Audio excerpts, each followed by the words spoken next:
Hello friends, Yamini ज्योतिष में आपका स्वागत है। मेरा नाम राजेश बब्बर है। तो आज मैं आपको एक और नई टेक्निक यहाँ बताने जा रहा हूँ। किसी की रिक्वेस्ट आई थी मेरे को, उनकी रिक्वेस्ट पे ही ये वीडियो मैं बनाने जा रहा हूँ। और 12th हाउस के ऊपर जो मेरा सेकंड पार्ट था वो किसी कारणवश अपलोड नहीं हो पाया है। उसमें कुछ प्रॉब्लम थी, इसलिए उसको अभी मैंने पब्लिकली विजिबल नहीं किया है। लेकिन 2-3 दिन में उसको मैं दोबारा से शूट करूँगा और फिर से उसको अपलोड करूंगा दोस्तों। तो वीडियो आरंभ करने से पहले बहुत बहुत धन्यवाद जो लोग मेरा चैनल सब्सक्राइब कर रहे हैं, और आशा करता हूं ऐसे ही आप मेरी वीडियोस से बहुत कुछ सीखते रहेंगे। जितना मेरे पास ज्ञान है वो सब मैं आपके साथ धीरे धीरे करके शेयर कर रहा हूं दोस्तों। तो आज जो मैं आपको बताने जा रहा हूँ बहुत इम्पॉर्टेंट कॉन्सेप्ट है। ये कुंडली मिलान में आपको ये बहुत काम आने वाला है, और नॉर्मली भी जनरल प्रेडिक्शंस जो लोग करते हैं उसमें भी ये बहुत काम आएगा आपको। बहुत गहरे कॉन्सेप्ट है इसमें, ध्यान से आप समझिए इसको और फिर उसको अप्लाई कीजिए डिफरेंट चार्ट्स पे। तो आइए वीडियो आरंभ करते हैं। देखिए, किसी की रिक्वेस्ट थी और उनका नाम मैं नहीं बता रहा हूँ क्योंकि उन्होंने नाम बताने से मेरे को मना किया है। तो ये एक चार्ट है, 2-3 क्वेश्चन उन्होंने मुझसे पूछे थे, उनका आंसर मैं एक एक करके आपको दूंगा। कोई भी कुंडली जब हम देखते हैं दोस्तों, सबसे पहले हमें ये पता होना चाहिए कि उस लग्न के लिए कौन से शुभ प्लैनेट्स हैं, कौन से अशुभ प्लैनेट्स हैं। ये क्लासिफिकेशन अगर आपको अच्छे से आ जाती है, इसके ऊपर आप प्रैक्टिस करिए और एक बार नहीं, 10 बार नहीं, 20 बार पढ़िए डिफरेंट बुक्स में, डिफरेंट यूट्यूब चैनल्स में। तो एक बुक का नाम भी आज मैं आपको बताऊंगा, बहुत अच्छी बुक है, वो भी आप मंगा सकते हैं। तो इसके लिए, इस लगन के लिए शनिदेव कभी भी अच्छा रिजल्ट नहीं देते हैं दोस्तों। लेकिन सिर्फ उसमें एक एक्सेप्शन है, अगर शनिदेव अपनी कुंभ राशि में विराजमान हो जाते हैं तब वो थोड़ा अच्छा रिजल्ट दे सकते हैं। बाकी किसी जगह पे वो अच्छा रिजल्ट नहीं देते हैं। या अपनी वो 10 नंबर राशि में भी विराजमान हो जाए तो 15-20% वो अच्छा रिजल्ट दे सकते हैं। क्योंकि इस लगन के लिए, मेष लगन के लिए, वैसे भी शनिदेव एक शत्रु प्लैनेट है मंगल देव के लिए, और 11वें भाव के स्वामी होने की वजह से बहुत ज्यादा पापी ग्रह माने जाते हैं। और क्योंकि ये नेचुरल पाप ग्रह भी हैं, इसलिए और ज्यादा पापित्व इनमें आ जाता है दोस्तों। तो ये चीज आपको हमेशा ध्यान रखनी चाहिए कि किस लगन के लिए कौन सा प्लैनेट खराब है। अब यहाँ पे देखते हैं जो उनकी क्वेरी थी पहले, कि लगन को कैसे एनालाइज किया जाए कि लगन बली है कि नहीं है। तो आइए एक एक थोड़ा सा मैं डिटेल्स में आपको बताता हूँ। यहाँ देखिए, लगन में मेष राशि है दोस्तों। राशियों के ऊपर भी बहुत सारी प्रेडिक्शंस जो है वो डिपेंड करती हैं। तो इसलिए मेरा हमेशा सबसे ये आग्रह है कि बेसिक्स आप अच्छे से सीखें। राशियां, उनके कारकत्व, उनके क्या सिग्निफिकेशन होती है, कौन सी राशि अग्नि तत्व है, क्या उसका मतलब होता है, ये सारा आपको अच्छी बुक्स में मिल सकता है। बहुत सिंपल है, और जो बृहद पराशर होरा शास्त्र मैंने आपको बताई थी उसमें सारी ये डिटेल्स है दोस्तों। अब लगन में मेष राशि है। मेष राशि अपने आप में एक बहुत पावरफुल राशि मानी जाती है। अग्नि तत्व राशि है ये। अग्रेशन होता है ऐसे लोगों में, बहुत गुस्सा होगा बहुत अगर प्लैनेटरी कॉम्बिनेशन ऐसे हो जाएंगे। बहुत ही फ्रैंक और ओपन नेचर के हो सकते हैं अगर प्लैनेटरी कॉम्बिनेशन इस चीज को अलाउ करता है। और बहुत ही दबंग किस्म के ये जो होते हैं व्यक्ति हो जाते हैं अगर लग्नेश बहुत अच्छी पोजीशन पे हो जाता है। तो यहाँ देखिए, लगन के स्वामी मंगल देव बनेंगे तो ये दूसरे भाव में चले गए। अब दूसरे भाव में भी आपको ये देखना है कि कौन सी राशि में है। यहाँ मंगल देव 2 नंबर राशि में है, जो कि एक धरती तत्व राशि है, अर्दी साइन जिसको कहा जाता है। तो जब भी मंगल देव अर्दी साइन में आते हैं, 2, 6 और 10 ये तीनों धरती के साइंस हैं। जब भी मंगल देव इस साइन में आएंगे तो बहुत करेज आ जाता है व्यक्ति में। और फिर ये डिपेंड करेगा कि कौन से भाव में बैठे हैं। अब यहाँ देखिए, दूसरे भाव में बैठने की वजह से करेज कहाँ पे आएगा या शक्ति कहाँ पे आएगी, बोलने में, क्योंकि दूसरा भाव बोलने का होता है और बहुत सी चीज़ों का भी होता है दूसरा भाव, लेकिन अभी सिर्फ मैं आपको बेसिक्स बता रहा हूँ। जो आप कुंडली देखेंगे तो आपकी प्रेडिक्शंस उसमें गलत नहीं होगी, तो ये आप एनालाइज कर सकते हैं। अब हम लगन पर देखते हैं कौन से ग्रहों की दृष्टि है, क्या लगन बली है या नहीं बली है। तो यहाँ हमने देख लिया कि मंगल देव बली है, क्योंकि धरती की राशि में चले गए और वहां पे वो एक करेजियस प्लैनेट बन जाते हैं, किसी तरह का नेगेटिव इफेक्ट उसमें नहीं आएगा। लेकिन अभी इस पे दृष्टि देखेंगे उसके बाद और क्लियर हो जाएगा। अब देखिए, लगन पर सिवाय बृहस्पति देव के किसी भी ग्रह की दृष्टि नहीं है। यहाँ देखिए 1 2 3 4 5 6 7 8 9 9th दृष्टि पड़ रही है बृहस्पति देव की, जो ज्ञान को इंडिकेट करती है दोस्तों। धार्मिक दृष्टि मानी जाती है बृहस्पति देव की 9वीं दृष्टि। तो लगन पर दृष्टि पड़ना ये उनके मित्र की ही दृष्टि है।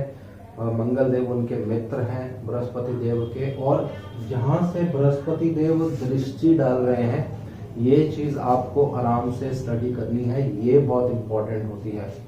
यहाँ देखिए पंचम भाव से दृष्टि डाल रहे हैं। पंचम भाव किस चीज का होता है? पंचम भाव होता है इंटेलिजेंस का, पंचम भाव है नॉलेज का, और इसमें अगर और प्लैनेट साथ में आ जाते हैं तो ये नॉलेज जो है फिर अपना रूप बदलती है। Technical knowledge, educational knowledge, drawings, arts, इस तरह की नॉलेज। लेकिन यहाँ बृहस्पति देव अकेले ही हैं दोस्तों, इसलिए इस कॉम्बिनेशन में और कुछ ऐड नहीं होगा।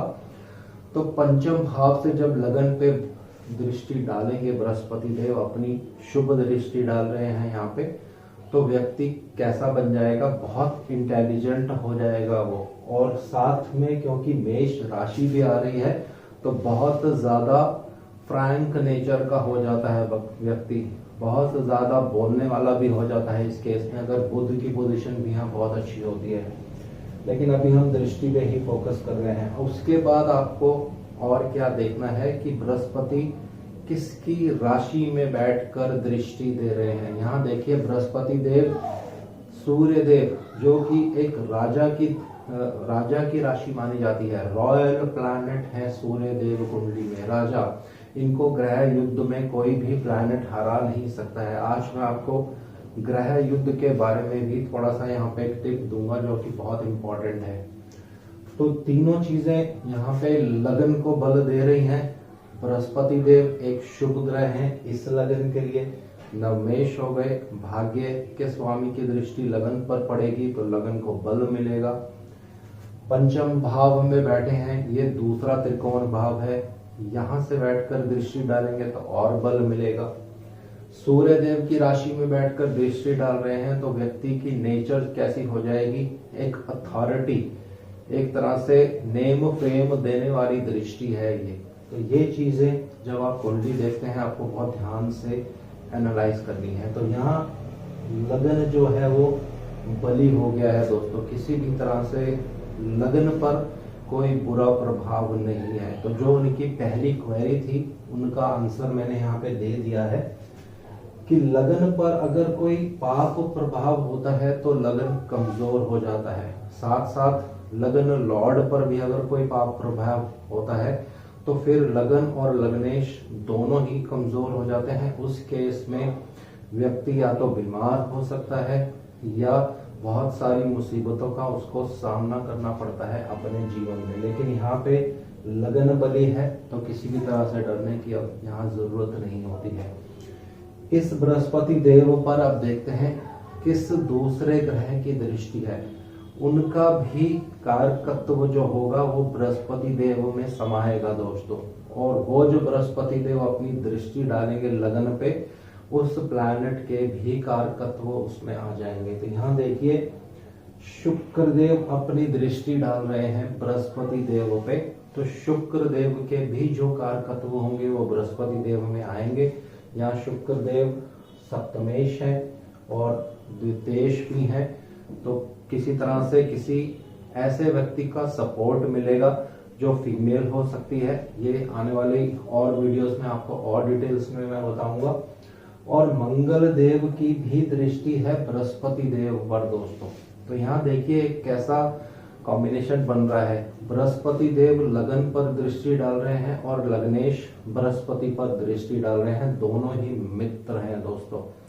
चौथी दृष्टि पड़ रही है मंगल देव की बृहस्पति देव पर। चौथी दृष्टि मतलब क्या, सुख भाव की दृष्टि मानी जाती है ये। अगर मंगल पापी होते यहाँ पे तो सुख में कमी कर सकते हैं, लेकिन मंगल यहाँ एक पापी ग्रह भी नहीं माने जाएंगे क्योंकि धरती की राशि में है, एक शुभ ग्रह की राशि में है। हालांकि उनकी शत्रु राशि होती है, लेकिन फिर भी शुभ ग्रह की राशि में आने की वजह से इतना ज्यादा पापित्व उनमें नहीं आता है।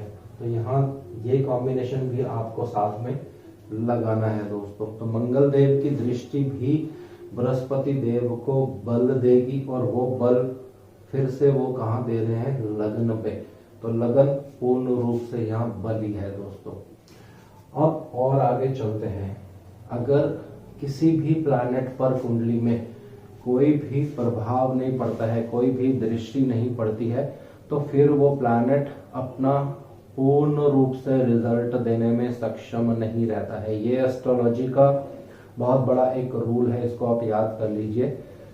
कोई भी प्लैनेट अगर कुंडली में बली है, एग्जॉल्टेड है, अच्छी राशि में बैठा है और अच्छी डिग्रीज भी हैं उसके पास, षडबल में स्ट्रेंथ भी है उसके पास, लेकिन किसी भी ग्रह की दृष्टि नहीं है। दृष्टि कहाँ से आपको लेनी है, सप्तम दृष्टि लेनी है, पहला रूल। और उसके एक घर आगे या एक घर पीछे कोई भी प्लैनेट नहीं है, तो फिर वो प्लैनेट जो है, जो ग्रह है, वो अकेला पड़ जाता है कुंडली में। उस रूप में वो अपना पूर्ण रिजल्ट नहीं दे सकता है। हर ग्रह पर दृष्टि होना बहुत आवश्यक है दोस्तों। अगर दृष्टि नहीं होगी तो जिसको कहते हैं फिर पूर्ण रूप से उसकी जो पावर है वो जागृत नहीं होती है, अकेले पड़ जाते हैं वो प्लैनेट। जैसे चंद्रमा से आप देखेंगे कि चंद्रमा के एक घर आगे, चंद्रमा के एक घर पीछे अगर कोई ग्रह नहीं है या उन पर 180 डिग्री से कोई प्लैनेट दृष्टि नहीं डालता है या उनके साथ कोई प्लैनेट युति नहीं कर रहा है, तो वो अकेले पड़ जाते हैं। केंद्रुम योग वहां पे बन जाता है। लेकिन ये जो रूल है ये दूसरे प्लैनेट्स पर भी एप्लीकेबल होता है। कोई भी प्लैनेट कुंडली में अकेला पड़ गया, उसके आगे कोई नहीं है, उसके पीछे कोई नहीं है, 180 डिग्रीज की दृष्टि भी नहीं है, तो फिर वो अपना रिजल्ट देने में सक्षम नहीं रहता है। ये आने वाली वीडियोस में और आपको डिटेल्स में बताऊंगा। यहाँ तक कॉन्सेप्ट क्लियर हो गया है। जो उन्होंने मुझसे क्वेरी पूछी थी उसका मैंने आंसर दे दिया है। अब मैं आपको कुछ और अपनी तरफ से बताने जा रहा हूँ जो कि बहुत इम्पोर्टेंट है, और ये कुंडली मिलान जब आप करेंगे उसमें बहुत आपके काम आएगा। शनिदेव के बारे में एक बहुत ही इम्पोर्टेंट पॉइंट है दोस्तों, आप नोट कर सकते हैं।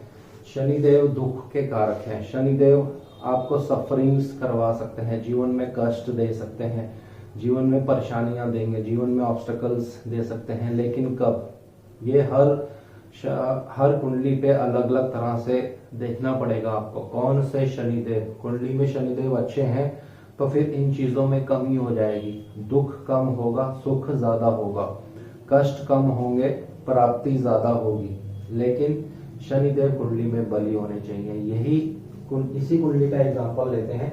यहाँ पे शनिदेव बली अवस्था में नहीं है, 11th लॉर्ड है, खराब भाव के स्वामी हैं। और जब खराब भाव के स्वामी बनकर वो लग्नेश पर दृष्टि डालेंगे तो फिर क्या होगा। लग्नेश मतलब ये जातक स्वयं जिनकी ये कुंडली है उनको बहुत परेशानियों का सामना करना पड़ेगा जीवन में, क्योंकि शनिदेव कष्ट के कारक हैं।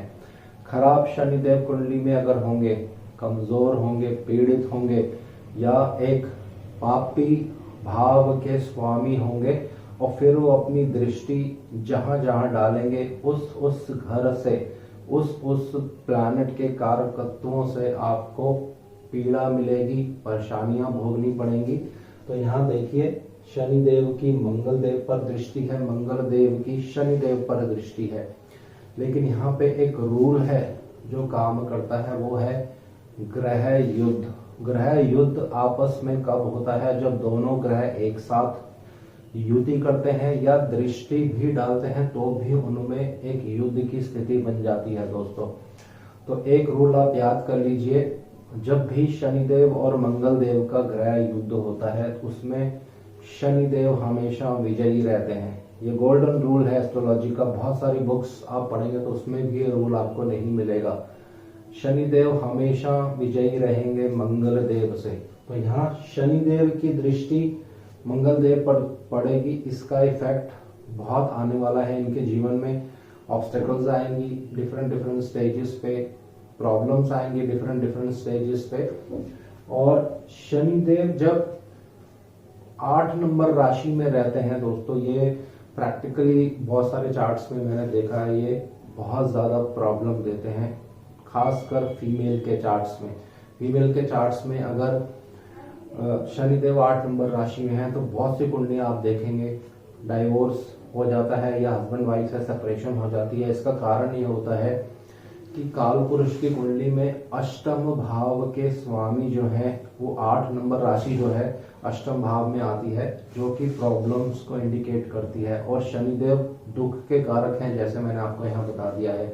तो अगर कुंडली में 8 नंबर राशि में शनिदेव रहते हैं और एक खराब भाव के स्वामी बन जाते हैं, फिर ये विवाह को लेकर भी बहुत ज्यादा प्रॉब्लम क्रिएट करते हैं। तो ये और वीडियोस में आपको मैं डिटेल्स में बताऊंगा।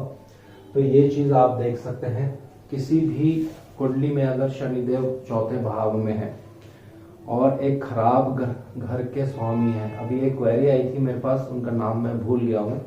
उन्होंने मुझसे पूछा था कर्क लगन है, शनिदेव चौथे भाव में है, एग्जॉल्टेड हो गए।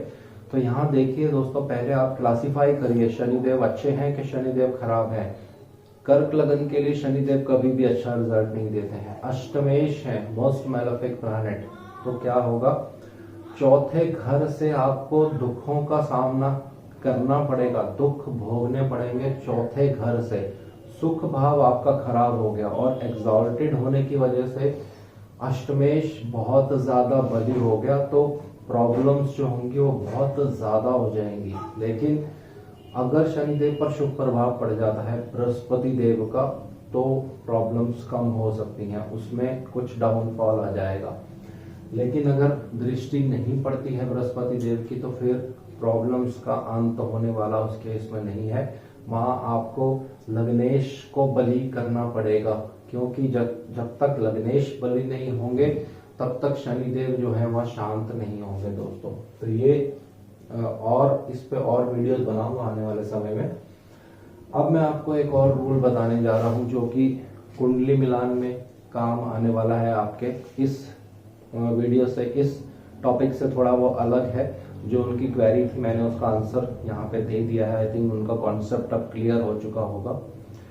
किसी भी फीमेल चार्ट में या किसी भी मेल चार्ट में जब आप कुंडली मिलान करते हैं तो 2 चीजें आप जरूर देखिए। वो क्या है? वो है शनिदेव और मंगल देव। अगर शनिदेव और मंगल देव मिलकर सप्तम भाव पर दृष्टि डाल लेते हैं, अब वो दृष्टि कैसे भी हो सकती है, चौथी हो, 7वीं हो, या मंगल देव की 8वीं हो, शनिदेव की 3री हो, या शनिदेव की 10वीं हो, लेकिन किसी भी तरह से सप्तम भाव पीड़ित होना चाहिए शनिदेव और मंगल देव से। तो ऐसे केस में क्या होता है, वो जो लड़की होगी जिसके चार्ट में इस तरह का कॉम्बिनेशन होगा, वो एक तरह से, अब जिसको हिटलर का नाम देता हूं मैं, डिक्टेटर बन जाएगी। अपने हस्बैंड पर बहुत ज्यादा रोब, जिसको कहते हैं, जमाने वाली लड़की हो जाएगी वो। और उसके जो सास ससुर होंगे उन पे भी वो बहुत ज्यादा रोब जो है वो जमाएगी। तो ये कॉम्बिनेशन अगर कुंडली में आपको दिखता है तो फिर लड़के की कुंडली भी आप पहले देख लीजिए। लड़के की कुंडली में भी अगर सेम कॉम्बिनेशन आपको मिलता है, लगन में शनि देव है, चौथे घर में मंगल है, और लड़की की कुंडली भी आपने ऐसे ही ले ली, 12वें घर में मंगल है, 7th हाउस में शनि देव है, तो यहाँ क्या होने वाला है, 2 डिक्टेटर या 2 हिटलर आपस में मिलेंगे तो क्या होगा, युद्ध होने वाला है दोस्तों। तो भयंकर रूप से उस केस में लड़ाई होती है, भयंकर रूप से उस केस में कभी कभी मार पिटाई भी हो जाती है हस्बैंड वाइफ में। और अक्सर ऐसा देखा जाता है कि दोनों एक दूसरे के ऊपर अपने आप को डिक्टेटर बनने की कोशिश करते हैं कि मैं सही हूँ आप गलत हो, मैं सही हूँ आप गलत हो। तो एज अ रिजल्ट क्या होता है, सेपरेशन की नौबत आ जाती है, कभी कभी डाइवोर्स की भी जो सिचुएशन है वो क्रिएट हो जाती है दोस्तों। तो ये हर चार्ट में आपको कॉम्बिनेशंस, बहुत सी लड़कियों की कुंडली में कॉम्बिनेशंस अगर आपको मिलते हैं और विवाह के लिए वो कुंडली आपके पास आती है, तो फिर आपको उस कुंडली को कैसे मैच करना है दूसरे लड़के के साथ या उस लड़के की कुंडली के साथ। तो आपको लड़के की कुंडली में देखना है कि कोई ऐसे प्लैनेट्स, कोई ऐसे ग्रह जो लड़के की कुंडली में हो, वो लड़की के शनिदेव और मंगल देव पर शुभ प्रभाव डालें। ये क्रॉस एग्जामिनेशन होता है चार्ट्स का। तो ये आने वाले समय में आपको मैं और चार्ट के माध्यम से एक्सप्लेन करूंगा, लेकिन ये एक बेसिक रूल है, आप याद कर लीजिए। शनि देव और मंगल देव, अभी रिसेंटली ही मैंने 2-3 दिन पहले एक चार्ट देखा था, उनकी वाइफ के चार्ट में लगन में ही शनि देव और मंगल देव हैं दोस्तों। तो हिटलर की तरह वो बिहेव करती हैं। उस व्यक्ति ने खुद मुझे अपने आप ये बताया, हालांकि मैंने उनको पहले ही ये बोल दिया था कि आपकी जो पत्नी है वो किसी व्यक्ति को आदमी नहीं समझेंगी, अपने आप को डिक्टेटर समझेंगी, अपना रौब आप पे बहुत ज्यादा दिखाती हैं। और उसी कारण वर्ष क्या हुआ, दोनों में सेपरेशन हो चुका है और डाइवोर्स केस चल रहा है, लीगल प्रोसीडिंग्स जो है वो स्टार्ट हो गई हैं। तो ये चीज अगर कुंडली में पहले आपको दिख जाती है, जिस समय आप कुंडली मिलान करते हैं, तो उसकी रेमेडीज आप जरूर करिए। अब लड़की की कुंडली में लगन में ही शनिदेव और मंगल देव हैं, तो आप ये देखिए कि लड़के की कुंडली में बृहस्पति देव कहाँ है। वो बृहस्पति देव आप प्लेस करिए लड़की की कुंडली में, जहां भी लड़के की कुंडली में वो बृहस्पति देव होंगे उसको उठा के आपको लड़की की कुंडली में प्लेस करना है और देखना है कि बृहस्पति देव फिर उस शनि और मंगल देवों पर अपनी दृष्टि डालें, ताकि उनका जो डिक्टेटरशिप है वो शांत होना चाहिए दोस्तों। तो ये बहुत ही एक विस्तार का विषय है, इतनी जल्दी इसको यहाँ पे इतने छोटे लेवल पे समझाना बहुत डिफिकल्ट है, लेकिन आने वाले समय में आपको और डिटेल्स में मैं आपको इस पे और वीडियोस बनाऊंगा, तब और डिटेल्स में आपको बताऊंगा दोस्तों। तो ये एक छोटी सी वीडियो है, किसी का रिक्वेस्ट आया था मेरे को, उन्होंने मुझसे पूछा था कि लगन पे दृष्टि किन प्लैनेट्स की होती है, तो कैसे देखा जाता है, लगन भली कैसे देखा जाता है, चंद्रमा जब दिव्य स्वभाव में होते हैं तो उसको कैसे देखना है।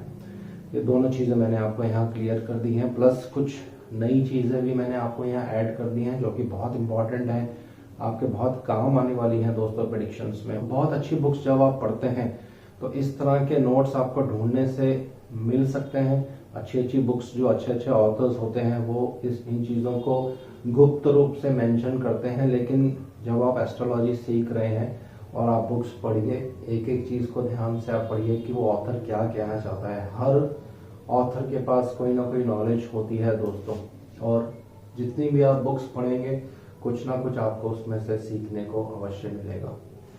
तो बुक्स की ही बात अभी चल रही है, तो एक बुक मैं आपको बताना चाहूँगा, और ये बुक अभी मैं 1-2 दिन में अपने किसी फ्रेंड से लेकर आया हूँ, मैंने अभी ऑनलाइन नहीं मंगाई है। और ये देखिए मैं आपको दिखा देता हूँ, ये है फल दीपिका, ये गोपेश कुमार ओझा जी ने लिखी है। ये इनका पुराना जो है ओल्ड वर्जन है, इसका नया वर्जन भी आ चुका है मार्केट में, तो ये आप मंगा सकते हैं। अमेजोन पे ये अवेलेबल है। बहुत अच्छी बुक है दोस्तों, बेसिक्स रहते हैं वो सारी, बहुत डिटेल्स में इन्होंने इसमें समझाया है, हर राशि के बारे में, हर ग्रह के बारे में। बहुत ही डिटेल्ड अच्छी बुक है और काफ़ी इसमें ज्ञान की और नई चीज़ें भी आपको मिलेंगी। तो ये भी आप मंगवाइए, इसको पढ़िए। इनकी और भी बुक्स हैं गोपेश कुमार ओझा के नाम से, वो भी बहुत अच्छी हैं, वो भी आप मंगा सकते हैं। जिसमें त्रिफला एक बहुत अच्छी बुक है, वो आप मंगा सकते हैं। तो बुक्स बहुत अच्छी मार्केट में अवेलेबल हैं। जैसे जैसे मेरे पास बुक्स आती रहेंगी तो मैं आपको बताता रहूँगा कौन कौन सी बुक अच्छी है। तो आज मैं इसको यहीं विराम दे रहा हूँ दोस्तों, और शनिदेव से मैं आग्रह करता हूँ सबके घर में सुख और शांति बनाए रखें। जय शनिदेव।